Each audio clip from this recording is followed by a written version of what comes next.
अष्टमः पाठः सत्व्रतम्। आयुर्वेदः न केवलं विशिष्टा चिकित्सा पद्धतिः अपितु जीवन दर्शनम अपि अस्ति। तो आयुर्वेद न केवल विशेष प्रकार की एक चिकित्सा पद्धति है, चिकित्सा यानी होता है ट्रीटमेंट, बल्कि जीवन दर्शन अपि अस्ति, यानी बल्कि जीवन दर्शन भी है। आयुर्वेदे वर्णिताः सिद्धांताः जीवन शैलीमपि प्रदर्शन्ति। आयुर्वेद में जो बताए गए सिद्धांत हैं वह जीवन शैली को भी प्रकट करते हैं। आयुर्वेद उपदेश अनुसारम आचरणं कृत्वा नरः अस्मिन् लोके स्वास्थ्य लाभम अनुभूय मोक्षम याति। आयुर्वेद उपदेश के अनुसार जो आचरण करके मनुष्य इस लोक में स्वास्थ्य लाभम यानी स्वास्थ्य लाभ लेकर अंत में मोक्ष को पाता है। अतः यानी इसलिए स्वास्थ्य शिक्षाएं चरक संहितायाः इंद्रियोपक्रम मोक्तस्य सत्व्रतस्य वर्णम पाठे प्रदत्तम। इसीलिए स्वास्थ्य शिक्षा के लिए चरक संहिता से जो इंद्रियों उपक्रम में कहे गए हैं सत्व्रत का वर्णन इस पाठ में दिया गया है। आत्महितं चिकीर्षता सर्वेण सर्वं सर्वदा स्मृतिम अस्वास्थाय सत्व्रतम अनुष्ठेयम। अपना हित यानी अपना कल्याण चाहने वाले सभी मनुष्यों को हमेशा यह ध्यान रखना चाहिए कि अपनी स्मरण शक्ति को जागरूक रखना चाहिए कि उनके द्वारा सभी शुभ आचरणों का व्यवहार किया जाए। तद्वी यानी होता है क्योंकि सद्व्रतम अनुतिष्ठन मानवः युगपतम अर्थद्वयम संपादयति आरोग्यम इंद्रिय विजयम च। क्योंकि शुभ आचरण का पालन करते हुए मनुष्य एक साथ दो संपत्तियां प्राप्त करता है। पहली होती है आरोग्य यानी होता है निरोगिता, और दूसरा जो है इंद्रिय विजय यानी अपनी इंद्रियों पर विजय प्राप्त करना। जैसे तथयथा यानी जैसे देव गौ गुरु वृद्ध सिद्धाचार्य अनर्जित, यानी कि देवता गाय गुरु और जो हमारे वृद्ध हैं वो, और सिद्ध पुरुष और आचार्यों का हमेशा सम्मान करना चाहिए।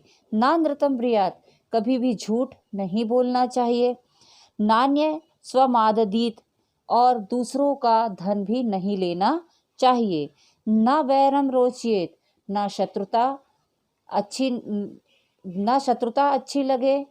ना कुर्यात पापम, और ना ही पाप करना चाहिए।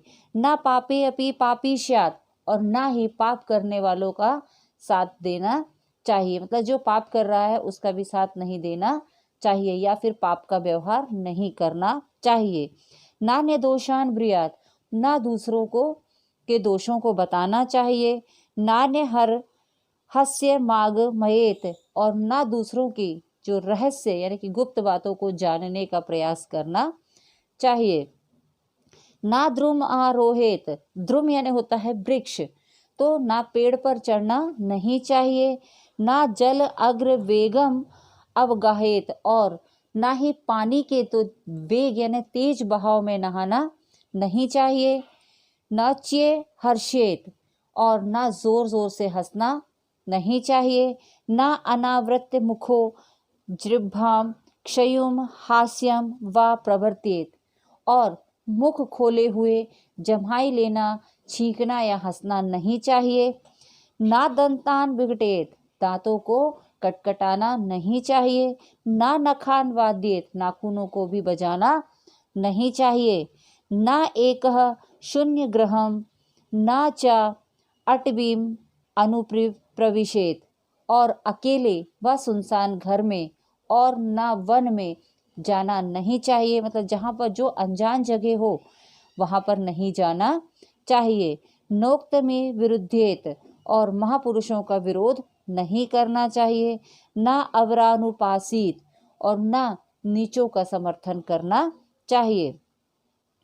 ना साहस ति स्वप्न प्रजा गर स्नान पानान्या सेवेत, और अपना शारीरिक क्षमता के अनुसार कार्य करना चाहिए। मतलब ना बहुत अधिक कार्य नहीं करना चाहिए, ना बहुत चाहे वो कार्य हो, श्रम हो, शारीरिक हो, वाचिक हो या फिर मानसिक हो, अपनी शारीरिक क्षमता के अनुसार ही वह कार्य करना चाहिए। ना अश्नातः नोपहतवासा न अजपित्वा न आहुत्वा देवताभ्यो नानिरूप्यः पितृभ्यो न दत्वा गुरुभ्यो नातिथ्यो नोपाश्रितभ्यः न प्रक्षलित पाणिपादवन्दः न शुद्धमुखं नोमुखम न विमना न पात्रीष्व मेध्याशु न कुत्सन्य कुसिंतम न प्रतिकूलो पहितम अन्नमादितेनि। अब यहाँ पे जो बताया गया कि ना अस्नात मतलब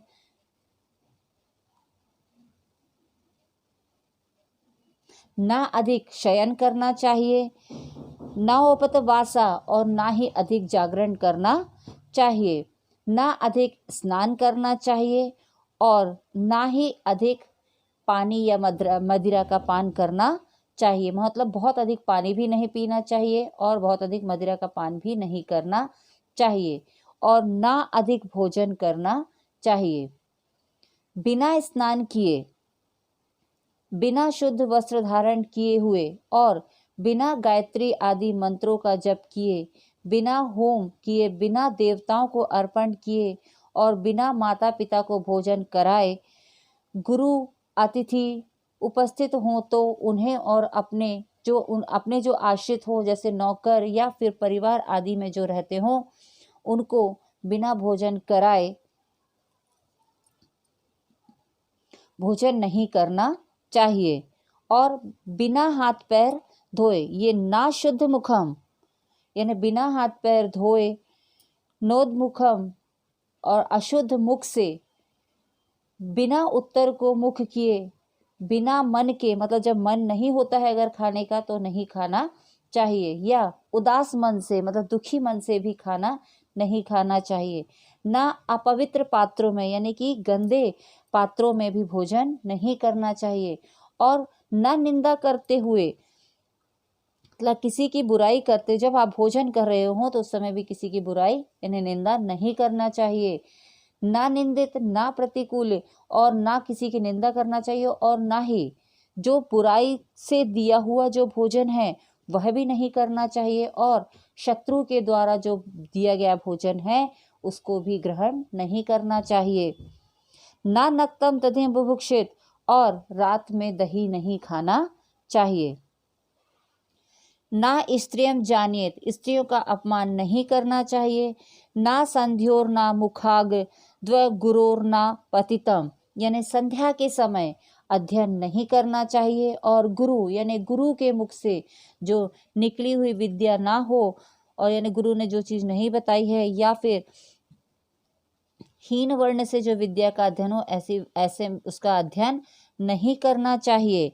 नाति मात्रम न तारम न विश्वरम नान वस्ति पदम और विकृत स्वर में यानी अब अव्यवस्थित या अनियमित रूप से बहुत अधिक शीघ्र या विलंबितम यानी बहुत अधिक विलंब से ऐसे नाति कुलीन नात उच्चो नार्त नीचे, ना तो बहुत ऊंचे स्वर में और ना ही बहुत अधिक नीचे स्वर में, अध्ययनम अभ्यर्ष्येत यानी बहुत ऊंचे स्वर में और बहुत नीचे स्वर में भी अध्ययन नहीं करना चाहिए। नाति संयम जहात अधिक समय को व्यर्थ में नष्ट नहीं करना चाहिए। शास्त्र में स्वयं ये किसी मतलब बताया गया है कि जब समय को व्यर्थ में गंवाना नहीं चाहिए। ना नियम भिन्यात और किसी भी संस्था का किसी भी स्कूल का कहीं का भी जो नियम बनाए गए हैं उन नियमों को भंग नहीं करना चाहिए। ना नक्तम ना देशे चरेत और नक्तम यानी होता है रात्रि, तो रात्रि में जो जगह अपरिचित हो या जिसके बारे में आप नहीं जानते हैं ऐसे स्थान में घूमना नहीं चाहिए। ना संध्या श्वभ्य वहार स्वप्न से भी श्यात और संध्या के समय यानी शाम के समय भोजन और शयन नहीं करना चाहिए, मतलब भोजन भी नहीं करना चाहिए शाम के समय में और सोना भी नहीं चाहिए। ना बाल वृद्ध लुब्ध मूर्खा क्लिष्टे मतलब जो बालक या फिर वृद्ध बूढ़ा मूर्ख, लुब्ध यानी होता है लोभी, और मूर्ख, और क्लिष्ट यानी होता है निंदित व्यक्ति, यानी जो दूसरों द्वारा निंदित व्यक्ति हो। सह सख्यम कुरियात, उसके साथ में, सख्यम यानी होता है मित्रता, यानी उसके साथ में मित्रता नहीं करना चाहिए। मतलब हम अपनी उम्र के साथ में जो हमारे हम उम्र हों उनके साथ दोस्ती होनी चाहिए, ना तो हमारी उम्र से छोटे बच्चे, ना ही वृद्ध, और लोभी, मूर्ख और जो निंदित व्यक्ति हों उनके साथ में मित्रता नहीं करनी चाहिए। ना गुयम विवर्णियात, और अपनी या दूसरों की जो गुप्त बातें हैं, गुहे में होता है गुप्त बातें, उनको प्रकाशित नहीं करना चाहिए। ना कंच ध्वजानियत, और ना ही किसी का तिरस्कार करना चाहिए। ना गवाम दंडम उपेक्षित, और गायों को भी डंडा नहीं दिखाना चाहिए। ना वृद्धान, ना गुरुन, ना गणान, ना नृपान, मतलब वृद्ध, गुरु और गण, गण यानी कि एक संस्था होती है जिसमें सामान्य लोग रहते हैं उनका, और नृप, नृप यानी होता है राजा, इनके ऊपर बाधा अधिपेक्षित यानी कि दोषारोपण, ना चाहती बुरियात यानी उनके ऊपर दोष नहीं लगाना चाहिए, दोषारोपण नहीं करना चाहिए।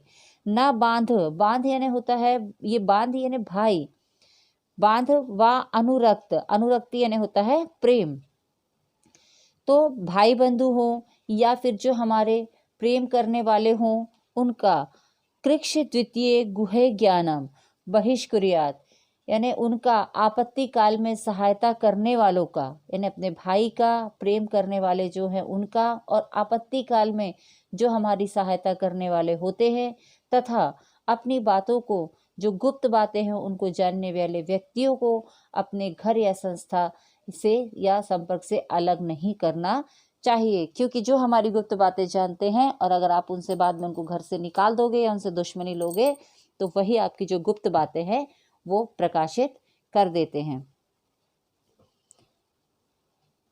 अंतिम इसका जो अनुच्छेद है, ना धीरो नात्युक्ष सत्वः, धीरो, धीरो यानी होता है धीरता, यानी धीरज, पेशेंस, तो धीरता को नहीं छोड़ना चाहिए। ना विश्रव्य स्वजना, और उद्दंड मन वाला भी नहीं बनना चाहिए। निजी, ना विश्रम्य स्वजना, स्वजन यानी होता है व्यक्ति, तो जो निजी व्यक्तियों पर नेके सुखी ना विश्रव्य स्वजना, मतलब जो निजी व्यक्ति हैं उन पर भी अविश्वास ना करें। नेके सुखी ना दुखी शीला चारोपचारः, और अकेले सुखी होने की चेष्टा भी ना करें, और दुखदायी आचार विचार वाला भी ना बने, मतलब किसी भी एक विषय को लेकर के या तो बहुत अधिक सुख मना रहे हैं या बहुत अधिक दुख मना रहे हैं, ऐसे विचार वाला ना बने। ना सर्व विश्रम्भी ना सर्वभिषंगी ना सर्वकाल विचारी स्यात्, मतलब बहुत अधिक सुख की चेष्टा ना करें और बहुत अधिक दुखदायी आचार विचार वाला, तो नेगेटिव ना सोचें, और सभी पर सर्वकाल विचारी स्यात्, सभी पर विश्वास ना करें। ना कार्य काल अतिपात्येत, और सभी पर संदेह भी ना करें, और हमेशा सर्वदा सोच विचार में भी ना रहें, मतलब क्योंकि सिर्फ बैठकर सोचते ही रहेंगे तो सोचने से भी कोई कार्य पूरा नहीं हो जाता है। और इसके बाद कार्य कालम मति पायेत, और कार्य करने का जो समय है उसको निरर्थक नहीं बिताना चाहिए। ना चंचलम मनो अनुभ्रमयेत, और अपना जो चंचल मन है उसको भी स्वच्छंदता पूर्वक विषयों में नहीं लगाना चाहिए, मतलब किसी भी चीज का अगर आप काम कर रहे हैं तो उसके परिणाम पर भी एक बार विचार करना चाहिए कि आप जो अपने मन के अनुसार काम कर रहे हैं तो उसका अच्छा या बुरा क्या परिणाम हो सकता है, तो इसमें जरूर विचार करना चाहिए। न चाहती दीर्घ सूत्रीय स्यात्, और बहुत अधिक विलंब से कार्य करने वाला भी नहीं होना चाहिए, मतलब ये नहीं कि आराम से हो जाएगा, तो बहुत अधिक विलंब यानी होता है लेट, तो बहुत अधिक देर से भी काम करने वाला नहीं बनना चाहिए। ना क्रोध हर्ष हर्षव अनुविद्यात, और ना ही क्रोध हो या फिर हर्ष यानी खुशी, उनके वश में होकर भी कोई कार्य नहीं करना चाहिए। क्योंकि क्रोध में यानी कोई कार्य करते हैं तो वो भी बिगड़ जाता है, और खुशी में बहुत अधिक खुश होने पर भी अगर कोई कार्य करते हैं तो वो भी उतना अच्छा नहीं होता है। इसीलिए अच्छे से सोच विचार कर ही कोई भी कार्य करना चाहिए। ना शोकम अनुवसेत, और शोक के वशीभूत भी होकर के कोई कार्य नहीं करना चाहिए। ना सिद्धव उत्क्षेकम गच्छेत, ना सिद्धो दैन्यम, और सिद्धि हो जाने पर यानी कोई कार्य सिद्ध हो जाने पर बहुत अधिक प्रसन्नता तथा कार्य की असफलता होने पर बहुत अधिक दुख व्यक्त नहीं करना चाहिए। कि मतलब अगर किसी कार्य में सफलता मिल गई है तो बहुत खुश हो रहे हैं और अगले कार्य के बारे में सोच ही नहीं रहे हैं, या फिर कार्य में अगर असफलता मिली है तो भी उसी पर विचार कर रहे हैं और अब आगे उस क्या कार्य करना है इस पर कोई विचार नहीं कर रहे हैं। नाप वादम अनुशरेत, और बार बार उसके जो है निंदा को बार बार नहीं करना चाहिए। ब्रह्मचर्य ज्ञान दान मैत्री करुण हर्षोपेक्षा प्रश्न परश्च स्यात् इति। तो ब्रह्मचर्य ज्ञान दान मित्रता दया हर्ष उपेक्षा और शांति, इन क्रियाओं में हमेशा तत्पर रहना चाहिए। मतलब किसी भी कार्य को करने में बहुत विलंब नहीं करना चाहिए और कोई भी कार्य बहुत ही सोच विचार कर करना चाहिए। यहाँ पर यह श्लोक दिया हुआ है, स्वस्थ वृत्तम यथोदिष्टम यह सम्यक अनुतिष्ठति, यानी जो व्यक्ति यहाँ बताए हुए स्वास्थ्य व्रत का विधि पूर्वक पालन करता है, स समा शत यानी होता है 100, तो वह 100 वर्ष तक व्याधि रायुषा, युषा यानी आयु, ना विजियेत, तो वह 100 वर्ष की आयु तक रोग रहित आयु से, मतलब उसको कोई भी रोग नहीं होता है।